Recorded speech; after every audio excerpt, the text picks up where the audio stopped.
Assalamualaikum warahmatullahi wabarakatuh. Berjumpa lagi bersama saya ya di channel 88 ya. Saya akan membahas ya penyebab terjadinya penyakit. Nah, sebelum masuk ke materi inti ya, jangan lupa subscribe, share dan komen.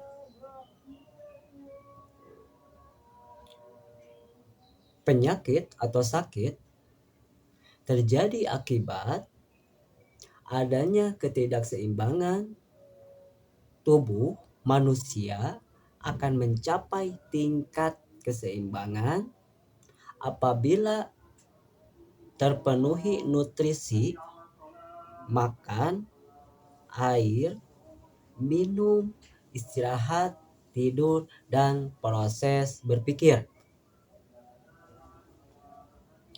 Ketidakseimbangan pola makan, pola minum, pola tidur, pola pikir ya akan mengakibatkan terganggunya fungsi tubuh sehingga terdampak pada kondisi sakit. Nah, masuk ke konsep sehat sakit. Di sini ada standar 4 pola hidup sehat. 1, pola makan. Yang kedua, pola minum. 3, pola tidur. Yang keempat, pola pikir. 4 pola yang mempengaruhi sehat atau sakit ya. Salah satunya pola makan. Pola makan mencakup waktu makan dan jenis banyaknya makanan yang dikonsumsi. Yang pertama, pola makan pagi. Pola makan pagi dari jam 03.30 sampai jam 07.00 karena fungsinya itu tonikum. Pada jam-jam tersebut protoplasma atau inti sel dalam keadaan membuka sehingga begitu terjadi asupan nutrisi akan terserap ya secara maksimal oleh tubuh. Tapi lain halnya apabila dalam keadaan protoplasma menutup zat makanan atau nutrien tidak bisa diserap secara maksimal. Sehingga akan menghasilkan produk sisa tidak termetabolisme makanan terserap tubuh berupa glukosa murni.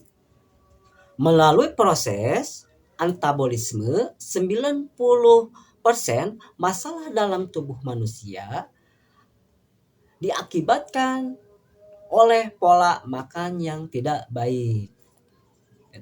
Jadi sangat penting pola makan pagi ya.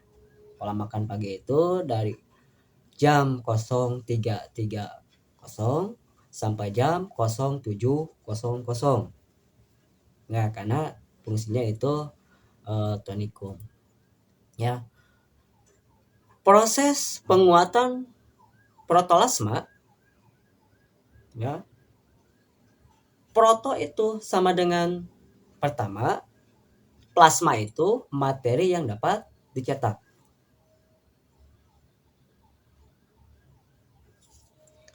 Protoplasma adalah materi yang dapat dicetak pertama 70% sampai 80% kandungan utama dari protoplasma adalah air dan 10 sampai 15% senyawa organik yang diurai menjadi karbon hidrogen atau oksigen nitrogen CHON.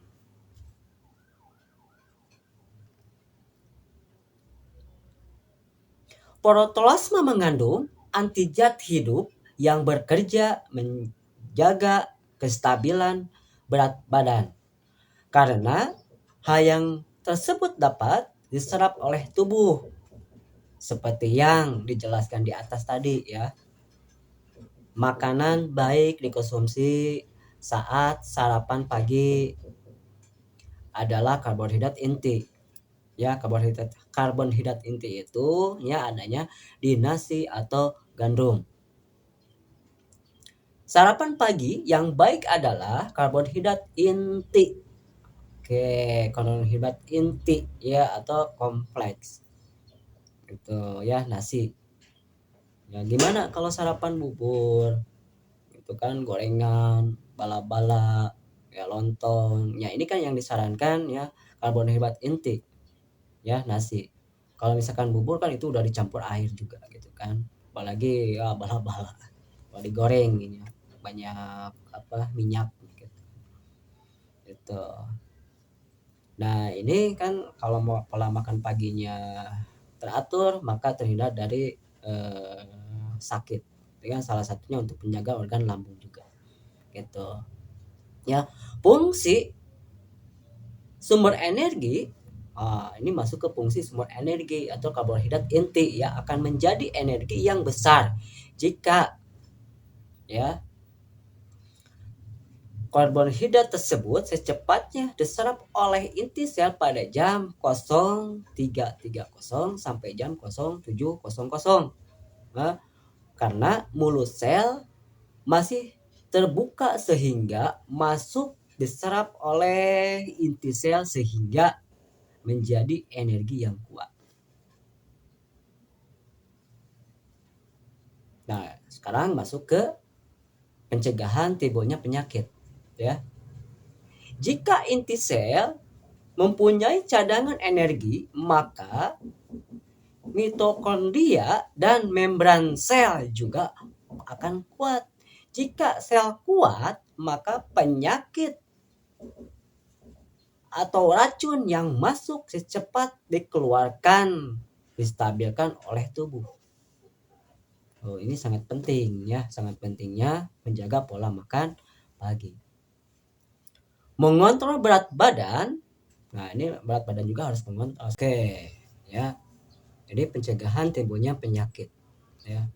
Mengontrol berat badan itu sangat penting sekali. Sarapan pagi yang benar akan membuat tubuh mempunyai energi maksimal sehingga pembakaran juga maksimal.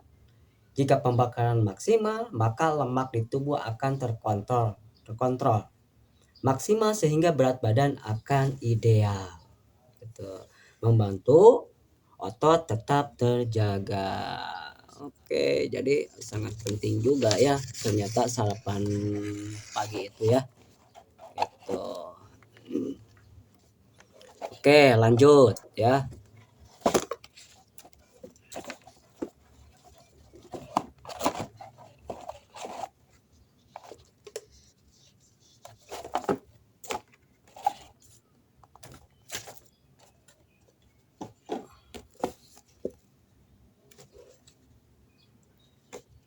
Lanjut.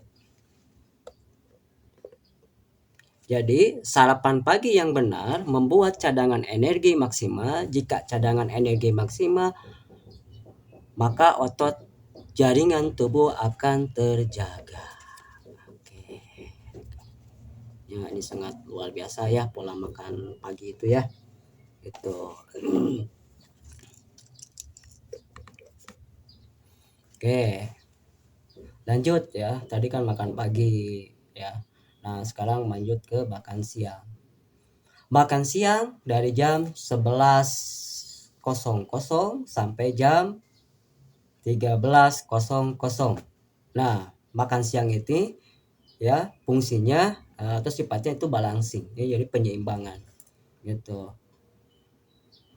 Mengganti energi yang terpakai dari pagi sampai siang ya, membantu penyeimbangan energi yang dipakai. Energi yang sudah dipakai jadi diseimbangkan lagi ya.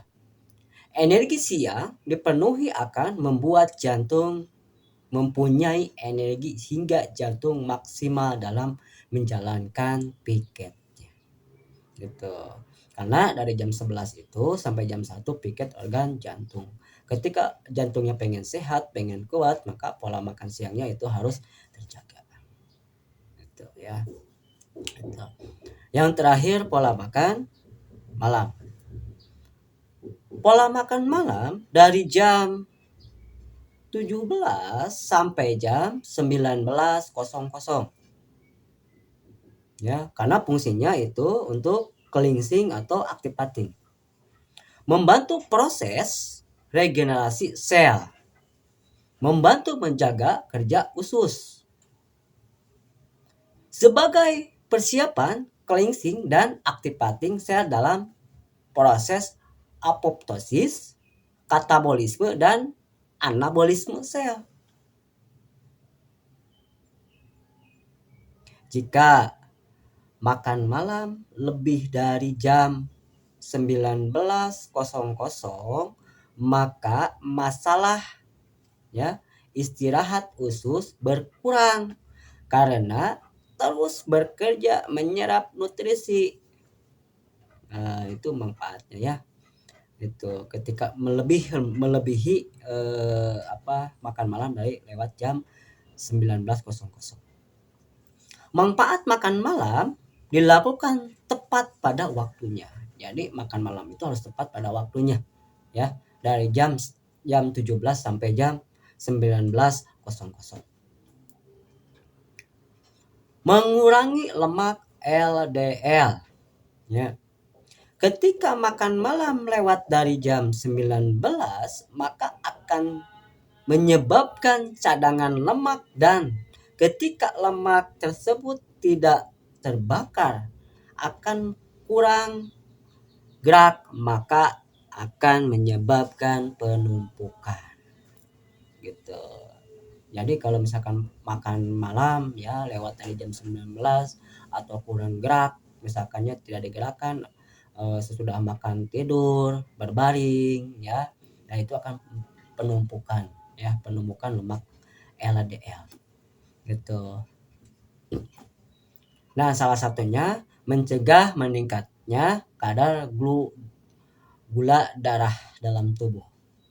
Ketika malam hari, fungsi dari sistem pencernaan tidak berfungsi dengan maksimal, sehingga jika kita mengkonsumsi makanan saat malam lebih dari jam 19.00, maka